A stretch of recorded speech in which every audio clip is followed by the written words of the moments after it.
Good evening to all of you dear students. I hope you are all fine.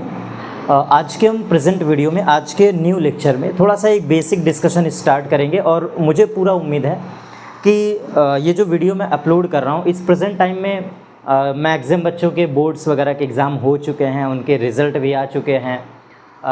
NEET वाले बच्चे अगर कोई dropper batch वाले हैं या टारगेट बैच वाले हैं, मतलब आई होप सारे का रिज़ल्ट आ चुका है। अभी कुछ दिन पहले नीट का रिज़ल्ट आया है और एडवांस वगैरह का जेईई मेंस का रिज़ल्ट कभी का आ चुका है।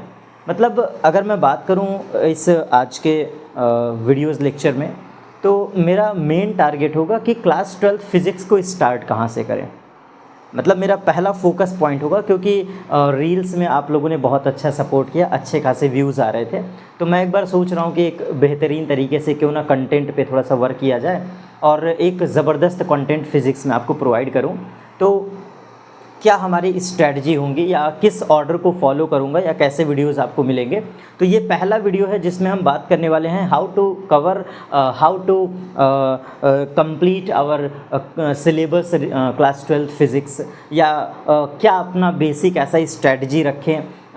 मतलब एक बिल्कुल ज़ीरो से, जिसको कहने का मतलब बहुत सारे बैचेस कभी का स्टार्ट हो चुके हैं, लेकिन ये वीडियो उन बच्चों के लिए भी हेल्पफुल होगा, चाहे आप क्या कहते हैं कॉम्पिटिटिव वाले हों या फिर एकेडमिक वाले हों या एनडीए, एयरफोर्स, जो भी आपका टारगेट हो, अगर उससे रिलेटेड भी आप पढ़ते हैं तो कोई दिक्कत नहीं है। फाउंडेशन का काम ये पूरा करेगा हमारा वीडियो लेक्चर। तो क्लास 12 की फ़िज़िक्स को स्टार्ट कहाँ से करें और इसके टॉपिक को शुरू कैसे किया जाए। तो आप सभी ने इतना पढ़ा होगा कि क्लास 12 फिज़िक्स का जो सिलेबस है वो स्टार्ट होता है बेटा इलेक्ट्रोस्टैटिक्स से, ठीक है। क्लास 12 की जो फिज़िक्स है वो हम लोग कंटिन्यू करते हैं अपने पहले टॉपिक इलेक्ट्रोस्टैटिक्स से। तो इलेक्ट्रोस्टैटिक्स में मतलब कैसे मैं आपको चैप्टर्स को कवर करूंगा या कैसे आपको चीज़ें बताऊंगा, तो थोड़ा सा 5 मिनट टाइम लेकर के यहाँ से मैं अपना वीडियो का स्टार्टिंग कर रहा हूँ। थोड़ा सा फ्लो चार्ट समझ लीजिएगा। देखो, अगर जनरली बात किया जाए तो सबसे पहले आपको समझना होता है कि इलेक्ट्रोमैग्नेटिज्म क्या होता है। इलेक्ट्रोमैग्नेटिज्म क्या होता है, ठीक है। जिस बच्चे को इलेक्ट्रोमैग्नेटिज्म समझ में आ गया, फिर इसकी दो ब्रांचेज हो जाती हैं बेटा, इसकी दो ब्रांचेज हो जाएंगी। एक हमारी इलेक्ट्रोस्टैटिक्स है, इलेक्ट्रोस्टैटिक्स, और दूसरा हमारा है इलेक्ट्रोडायनेमिक्स, इलेक्ट्रोडायनामिक्स, ठीक है। इलेक्ट्रोडायनेमिक्स, इलेक्ट्रोस्टैटिक्स में हम जो फर्स्ट चैप्टर अपना कवर करेंगे वो पहला चैप्टर हमारा चार्जेस एंड फील्ड। आपने पढ़ा होगा एनसीईआरटी का chapter charges and electric field, ठीक है। ये हम कवर करने वाले हैं अपने इस टॉपिक पे। और दूसरा चैप्टर हमारा होगा potential and capacitance, potential and capacitance. देखो, वीडियो को बहुत लेंदी भी नहीं करूँगा, बस आपको कंसेप्चुअली पढ़ाएंगे। और जब इलेक्ट्रोमैग्नेटिज्म पे आएंगे तो यहाँ से बेटा करंट इलेक्ट्रिसिटी स्टार्ट होती है हमारी, करंट इलेक्ट्रिसिटी, ठीक है। इस पे हम बात आगे कभी करेंगे, करंट इलेक्ट्रिसिटी पे, ओके। तो मेनली ये हमारा एक फ्लो चार्ट है कि सबसे पहले हम आपसे बात करेंगे इलेक्ट्रोमैग्नेटिज्म क्या होता है, फिर इसके बाद बात करेंगे इलेक्ट्रोस्टैटिक्स क्या होती है, फिर बात करेंगे इलेक्ट्रोमैग्नेटिज्म क्या होता है, फिर charges and electric field and potential and capacitance पे आएंगे। और अगर हम अपने क्लासेस की बात करें तो पहला चैप्टर हमारा डिस्कशन जो होगा, मतलब पहले चैप्टर का जो बेसिक डिस्कशन होगा वो इस पर होगा कि चार्जेस एंड इलेक्ट्रिक फील्ड को स्टार्ट कहाँ से करें। मतलब चार्जेज एंड इलेक्ट्रिक फील्ड को स्टार्ट कहाँ से करें, चार्जेज एंड इलेक्ट्रिक फील्ड को स्टार्ट कहाँ से करें, ये हमारा पहला चैप्टर पे फोकस होगा। फिर हम जैसे चैप्टर नंबर 1 अपना कवर कर लेंगे तब मूव ऑन करेंगे अपने सेकंड चैप्टर पे। तो आई होप एक छोटा सा आपको फ्लो चार्ट समझ में आ गया होगा। अगर मैं बात करूँ अपने कंसेप्ट पर, मतलब आज के छोटे से वीडियो में एक ये कंटेंट पर अगर मैं वर्क जो मैंने किया है, जो मैंने अपनी स्ट्रैटेजीज़ पे बनाई है, थोड़ा सा मैंने इधर उधर से चीज़ें ढूंढा है, पढ़ा है, तो आपके सामने रख रहा हूँ। तो अगर हमें चार्जेस एंड इलेक्ट्रिक फील्ड पढ़ना है तो मैंने देखो सबसे पहला फ्लो चार्ट आपको यही पढ़ाया ना, इलेक्ट्रोमैग्नेटिज्म। तो क्यों ना एक बेसिक डिस्कशन थोड़ा सा 2 मिनट का कर लेते हैं कि इलेक्ट्रोमैग्नेटिज्म ये होता क्या है, ये इलेक्ट्रोमैग्नेटिज्म होता क्या है, ठीक है। ये हमारा इलेक्ट्रोमैग्नेटिज्म क्या होता है, इस पे थोड़ा सा डिस्कशन कर लें। इलेक्ट्रोमैग्नेटिज्म, ठीक है। अब इलेक्ट्रोमैग्नेटिज्म में बिल्कुल क्लियर कट याद रखना बेटा, actually this is the branch of physics which correlate the relation between electricity and magnetism, means in this branch we will discuss about ये जो हमारा इलेक्ट्रोमैग्नेटिज्म है, in this branch of physics आप basically कह सकते हैं in this branch of physics we deal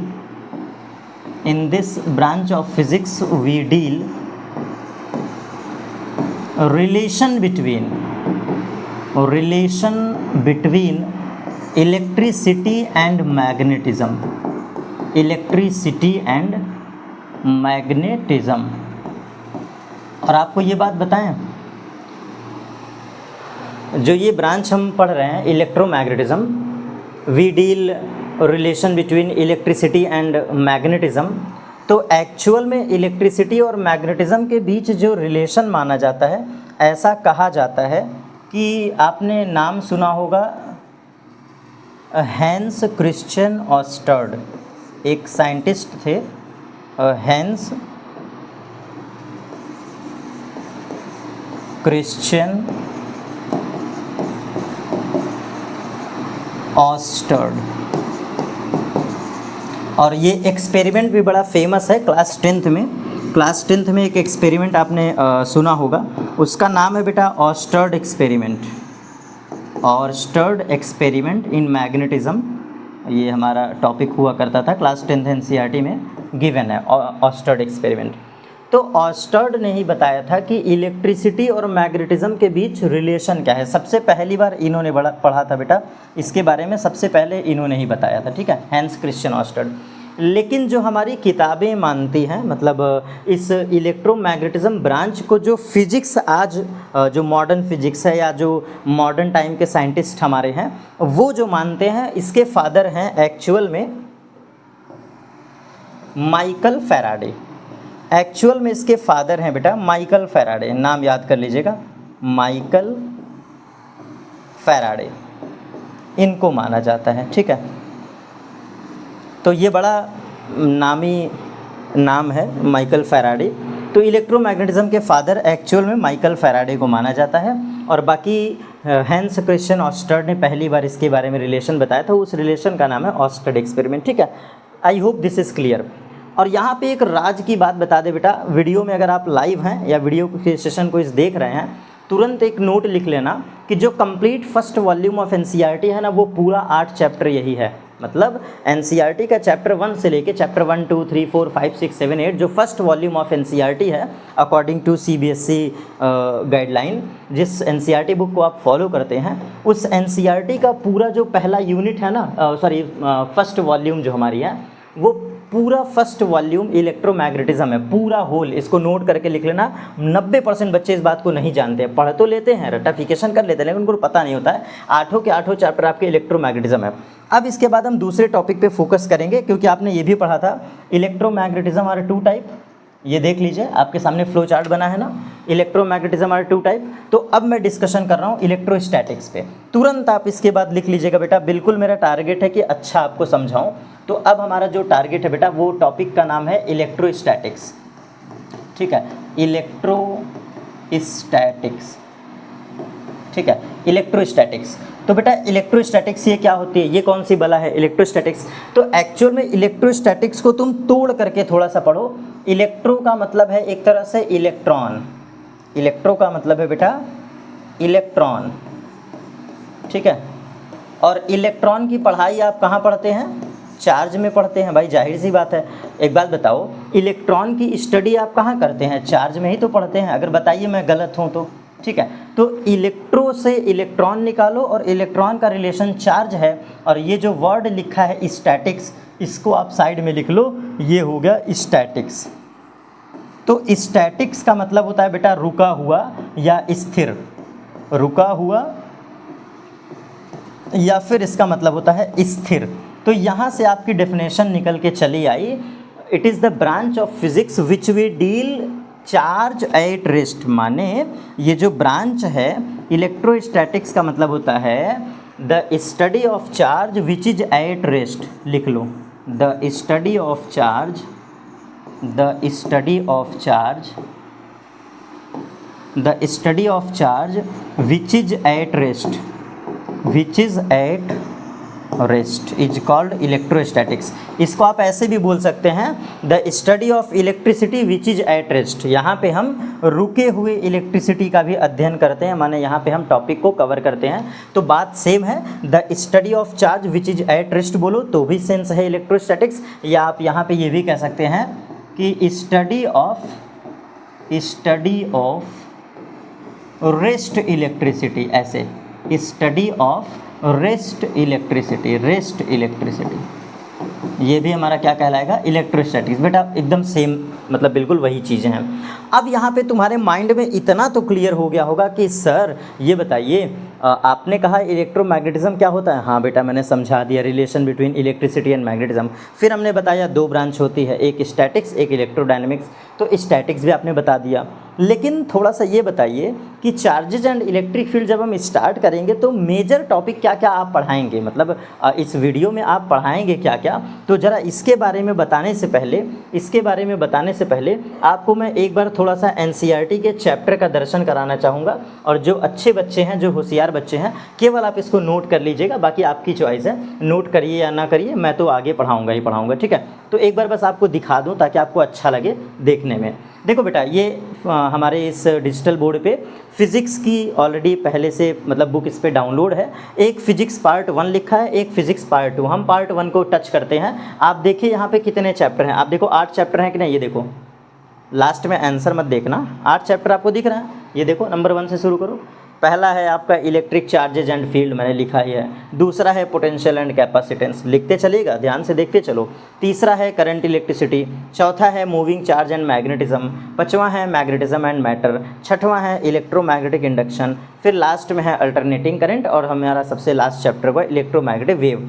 अगर आप इस 8 चैप्टर को पीछे से देखें, मतलब चैप्टर नंबर 8, 7, 6, 5, 4, 3, 2, 1, तो ये जो हमारे 8 चैप्टर हैं बेटा, यही है हमारा इलेक्ट्रोमैग्नेटिज्म। पूरे first part of NCERT class 12 physics जो पहली वॉल्यूम है, ये पूरी आपकी इलेक्ट्रोमैग्नेटिज्म है। जहाँ पे स्टैटिक्स की बात करते हैं तो ये 2 चैप्टर, इलेक्ट्रोस्टैटिक्स में ये 2 चैप्टर आते हैं। इसके बाद जितना आपको दिख रहा है करंट इलेक्ट्रिसिटी, मैग्नेटिज्म मैटर, यहाँ तक आपका क्या है इलेक्ट्रोडायनेमिक। और फिर जब यहाँ से आप डील करते हैं इलेक्ट्रोमैग्नेटिक इंडक्शन और अल्टरनेटिंग करंट और मैग्नेटिक इफेक्ट, ये आपके जो 3 चैप्टर हैं ये एक्चुअल में इलेक्ट्रोमैग्नेटिज्म का कोर है।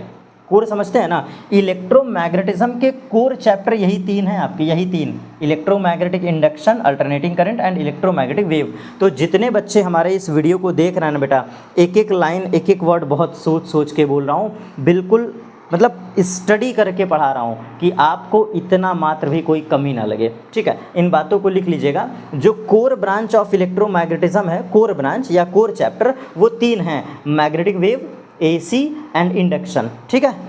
और बाकी कहने के लिए तो current electricity, moving charge, magnetism, ये पूरे हमारे इलेक्ट्रोडायनेमिक हैं। मतलब 3 से लेके 8 तक पूरे हमारे क्या हैं, डायनेमिक्स हैं। तो यहाँ पे मैं मेंशन कर दे रहा हूँ, ठीक है। कहाँ पे मेंशन किया जाए भाई, कहाँ पे मेंशन किया जाए इस बात को, चलो आओ, ये है ना आपका।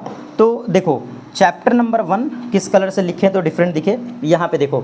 स्टैटिक्स में अगर बात करें, इलेक्ट्रोस्टैटिक्स में बेटा बात करें तो चैप्टर नंबर 1 है और चैप्टर नंबर 2 है, ठीक है, लिख लेना।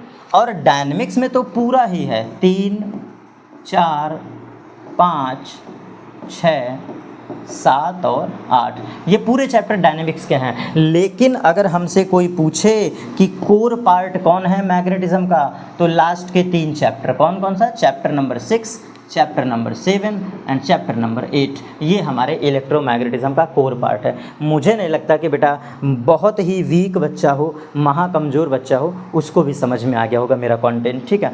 अब इसके बाद आगे चलते हैं। जैसा कि हमने मैग्नेटिज्म समझ लिया, इलेक्ट्रोस्टैटिक समझ लिया, अब एक नए स्लाइड में मैं आपसे ये डिस्कशन करने वाला हूँ कि इलेक्ट्रोस्टैटिक्स में तुम पढ़ोगे क्या क्या। बात को समझना, आप इलेक्ट्रोस्टैटिक्स में कौन कौन से टॉपिक को कवर करेंगे, means topic related electrostatics, topic हमारे जो कि रिलेटेड हैं इलेक्ट्रोस्टैटिक्स से। तो आइए ज़रा सा इसको थोड़ा सा रफली मैं बता दूं तो आपको चीज़ें थोड़ा बेहतर समझ में आएंगी। बेटा नोट करते चलिएगा प्रॉपरली, बिल्कुल। सबसे पहले हम समझेंगे चार्ज, ओके, चार्ज। इसके बाद फिर हम पढ़ेंगे प्रॉपर्टीज़ ऑफ चार्ज। ये मेन टॉपिक बता रहा हूँ क्योंकि सारा लिखेंगे तो 1 घंटे का वीडियो हो जाएगा, ठीक है। Properties of charge, properties of charge को पढ़ने के बाद मैं आपको यहीं पे डिस्कशन करूँगा बेटा मेथड ऑफ चार्जिंग, जो कि सेपरेट वीडियो होगा। मेथड ऑफ चार्जिंग, अभी तो सिर्फ हिंट दे रहा हूँ बेटा, मेथड ऑफ चार्जिंग, ठीक है। इसके बाद फिर हम बात करेंगे Coulomb's law. Method of charging के बाद हम बात करेंगे सीधा कूलॉम्स लॉ, ठीक है। कूलॉम्स लॉ के बाद फिर मैं डिस्कशन थोड़ा सा करूँगा एक छोटे से वीडियो में, क्या कहते हैं, डिस्ट्रीब्यूशन ऑफ चार्ज, ठीक है। Distribution of charge, distribution of charge. जिन बच्चों को लगे कि सर आपने कोई टॉपिक छोड़ दिया है तो नो डाउट आप कमेंट में मैसेज कर दिएगा, सर आप ये टॉपिक नहीं पढ़ाएंगे क्या, बट हमारे टॉपिक को कवर करने के बाद, ठीक है। फिर इसके बाद आपका कूलॉम्स लॉ वगैरह हो जाएगा। तो फिर हम बात करेंगे थोड़ा सा इलेक्ट्रिक फील्ड के बारे में, मतलब कि electric field and field lines. थोड़ा यह कम अच्छा लग रहा है, रुको अच्छे से लिखते हैं। एक्चुअली है क्या कि इलेक्ट्रिक फील्ड के बारे में हम पढ़ेंगे, इलेक्ट्रिक फील्ड, और यहाँ पे फील्ड लाइंस की प्रॉपर्टी, फील्ड लाइंस प्रॉपर्टी। कौन सी property, electric field line property, ठीक है। और फिर हम बात करेंगे थोड़ा सा गॉस थ्योरम के बारे में, गॉस थ्योरम, गॉस थ्योरम का डेरिवेशन और इसका एप्लीकेशन। तो यहाँ पे लिख लो बेटा, application of Gauss theorem, application of Gauss theorem. और इसके बाद कुछ डेरिवेशंस, मतलब कहने का सेंस है बेटा, इन सारे टॉपिक को कवर करने के बाद जितने भी मोस्ट सेलेक्टिव डेरिवेशन है, मोस्ट सेलेक्टिव डेरिवेशन आपको ढूंढना नहीं पड़ेगा, सबका सब मैं कवर कर दूंगा, आप भरोसा रखो। सारे डेरिवेशंस मैं कर दूंगा, मतलब मोस्ट सेलेक्टिव डेरिवेशन। मैंने सिर्फ ये टॉपिक लिखा है ना, तो टॉपिक में मैंने एक पॉइंट क्या लिख दिया कि मोस्ट सेलेक्टिव डेरिवेशंस के बारे में हम डिस्कशन करेंगे। ये हमारा इलेक्ट्रोस्टैटिक्स का टॉपिक होगा, ठीक है। अब इन सब के बाद ध्यान से सुनना, इतना टॉपिक कवर करने के बाद जो हमारा सबसे मेन स्ट्रेटजी जो आप सुनना चाह रहे होंगे, मुझे पूरा यकीन है जो आप सुनना चाह रहे होंगे, वो है हमारा जेई मेंस का तगड़ा क्वेश्चन, माने नीट और जेई मेंस को फॉलो करता हुआ बिल्कुल तगड़ा क्वेश्चन, ठीक है। तो मुझे पूरा यकीन है बहुत सारे बच्चे टीचर को इसी बात से जज करते हैं कि क्या सर को जेई मेंस का क्वेश्चन आता है कि नहीं, या सर पढ़ा रहे हैं तो बस ऐसे बोर्ड वालों को ही पढ़ाते हैं क्या। तो थोड़ा सा यहाँ पे जो इस पूरे चैप्टर का कोर पार्ट होगा वो होगा बेटा नीट के कुछ अच्छे क्वेश्चन, मतलब ट्रिक प्लस सल्यूशन, मतलब ऐसे समझ लो नीट का मैं पूरा प्रॉपर थोड़ा सा कुछ पैटर्न फॉलो करूँगा, चाहे ट्रिकी टॉपिक हो या फिर उसके कुछ ट्रिकी क्वेश्चंस हों। तो नीट के अच्छे क्वेश्चंस को मैं ज़रूर डिस्कस करूँगा। उम्मीद करता हूँ कि शायद आप इसी पर हमारे फेवर में हो, मतलब क्योंकि ये थोड़ा सा मेरा स्ट्रॉन्ग जोन है, तो भगवान करे शायद आप इसको ज़्यादा प्रीफर करेंगे। और इसके बाद फिर जेई मेंस के कुछ क्वेश्चन जो कि पूरे वर्ल्ड की टफेस्ट बुक है, मतलब वर्ल्ड लेवल पे जो जेई मेंस की सबसे टफेस्ट बुक है, उस बुक का नाम है इरोडो, ठीक है। ये सभी जानते हैं कि इरोडो वर्ल्ड की सबसे टफेस्ट बुक है, ठीक है। वैसे इसका पूरा नाम है IE इरोडो, इसका पूरा नाम है IE इरोडो। जिनको ना पता हो तो देख लो बेटा, पुरानी किताबें आप खरीदेंगे तो उस पर लिखा होगा IE then Irodov, then Irodov, ठीक है। तो ये इरोडो का मैं कुछ क्वेश्चन जो कि जेईई मेंस और एडवांस पे टारगेट होते हैं। भाई इरोडो वो बुक है ना जो एडवांस को फॉलो करती है, जेईई मेंस तो इसमें पूछता ही नहीं भाई साहब, एडवांस के इसमें क्वेश्चन होते हैं। तो इसके कुछ क्वेश्चंस जो मुझे लगेगा कि हाँ यार ये क्वेश्चन मतलब बेहतर है, इसको थोड़ा सा बोर्ड के बच्चों को टच करना चाहिए, या बोर्ड के बच्चों के साथ हमें डिस्कशन करना चाहिए, या नीट के कॉम्पिटिटिव बच्चों के साथ डिस्कस करना चाहिए, क्या पता कॉपी पेस्ट क्वेश्चन आ जाए। तो ये मेरी स्ट्रैटेजी होगी। और बाकी बेसिक बुक को कवर करने के लिए तो एसएल अरोरा तो मैं फॉलो करता ही हूँ, मतलब जो बोर्ड के बच्चे हैं या एनडीए वाले बच्चे हैं तो इनके लिए तो एसएल अरोरा डन है, तो वो आप निश्चिंत रहिए, वो आपको यहीं पे समझ में आ जाएगा। ये है हमारा इलेक्ट्रोस्टैटिक्स को कवर करने का बेटा जर्नी, और बिल्कुल क्लियर कट बोल रहा हूँ, ये सच में आपको लाइव क्लासेस भी मिलेंगी बहुत जल्दी इन द सेंस ये पहला वीडियो ही आपका डिसाइड कर देगा कि आप कितना इस वीडियो के फेवर में हैं, कितना आप सपोर्ट करते हैं। और फर्स्ट वीडियो से ही मैं डिसाइड कर लूँगा कि मुझे किस हिसाब से क्लासेस लेनी है और क्या उसकी टाइमिंग होगी। तो एक प्रॉपर टाइम आपको शेड्यूल वाइज मिल जाएगा, जिसमें वीकली आई होप 4 से 5 क्लासेस मेरा टारगेट रहेगा कि वीकली 4 से 5 क्लासेस आपको अच्छी मिले, मतलब लंबी मिले और सिलेबस हमारा सही चलता रहे। तो उसका आपको क्या कहते हैं चैनल पे मतलब एक्टिव रहिएगा, तो लाइव सेशन में आके देख लेना, ये सारी चीज़ें आपको मिल जाएंगी। बाकी उम्मीद करता हूँ कि इस वीडियो को प्लीज़ थोड़ा शेयर करिएगा, क्योंकि मैं खुद चाहता हूँ कि बोर्ड के वे बच्चे या किसी कॉम्पिटिटिव एग्ज़ाम की तैयारी करने वाले वे बच्चे जिनका फ़िज़िक्स हद से ज़्यादा कमज़ोर रहा है या जिनके अंदर फ़िज़िक्स के प्रति बहुत डर रहा हो, तो उनके लिए वीडियो है, प्लीज़ हेल्पफुल वीडियो है, जितना ज़्यादा हो सके सपोर्ट करिए। और हमारी पहली वीडियो मतलब इसके बाद जो हमारा पहला टारगेट वीडियो होगा जो बिल्कुल टॉपिक पर बेस होगा, चैप्टर नंबर 1 का टॉपिक होगा, ये बहुत जल्दी आपको मिलने वाला है, मीन्स इस वीडियो के तुरंत ही बाद। तो जिन बच्चों को ये वीडियो पहली बार दिखाई दे रही है वो ज़रूर चैनल पे सब्सक्राइब करके एक्टिव हो लेना, ताकि आपको क्लासेस मिल सके। मेरा ये टारगेट बिल्कुल नहीं है कि आप बहुत ज़्यादा हाईलाइट करो, चीज़ों को करो, बस तुम्हारा काम निकल जाना चाहिए। सीधी सी बात है, टीचर का एक लाइन का टारगेट होता है बेटा, चाहे जिसको पढ़ाओ, 2 बच्चों को पढ़ाओ, 10 बच्चों को पढ़ाओ, 5 बच्चों को पढ़ाओ, अगर एक बच्चा भी सफल हो जाता है तो तुम्हारा पढ़ाया हुआ सफल हो गया। सिंपल सी बात है। टीचर का एक ही टारगेट होता है, तुम हमसे पढ़ो, तुम दुनिया के 1000 टीचर से पढ़ लो, बस तुम सफल हो जाओ, तुम टीचर का यूज़ करना सीख लो कि टीचर का कैसे यूज़ करते हैं, उनका यूज़ करो, आगे बढ़ो लाइफ में, जर्नी में आगे बढ़ो, बस इतना ही हमारा टारगेट है। जिनको भी समझ में आए हमारा टॉपिक, प्लीज़ इस वीडियो को शेयर करिएगा। उम्मीद करता हूँ कि पहले वीडियो में आप बहुत अच्छा हमारे साथ सपोर्ट करेंगे, तो thank you so much. Next topic पे हम बात करेंगे कि पहले चैप्टर को शुरू कहाँ से करें और पहले चैप्टर का बेसिक क्या होगा, कहाँ से इलेक्ट्रोस्टैटिक्स निकला हुआ है, कहाँ से इलेक्ट्रोस्टैटिक्स पैदा हुआ है, इलेक्ट्रिसिटी के फादर कौन हैं, टाइप ऑफ चार्ज किसने बताया, क्यों हम कहते हैं कि चार्ज हमारे 2 टाइप के होते हैं। बेटा ये जो बातें बोल रहा हूँ ना, ये सुन के तुम अचंभा खाओगे। तुमने ये सोचा नहीं होगा कि चार्ज को पॉजिटिव और निगेटिव किसने बताया और चार्ज का टाइप खुद कहाँ से आया। आपको डायरेक्ट पढ़ाया जाता है ना क्लास 10th में कि charge are 2 type, positive and negative, लेकिन ये भी बताया गया है बेटा, फिज़िक्स में ये बताया गया है कि क्यों पॉजिटिव था और क्यों निगेटिव था। इसके पीछे भी डिस्कवरी है, इसके पीछे भी साइंस रही है और इसके पीछे भी एक डेप्थ स्टडी रही है जो फिज़िक्स में ऑलरेडी दिया गया है। अगर आप पढ़ते हैं तो ये चीज़ें समझ में आएंगी। बात करूँगा इस मोस्ट इंपॉर्टेंट टॉपिक पर नेक्स्ट वीडियो में। थैंक यू सो मच, मिलते हैं नेक्स्ट वीडियो में।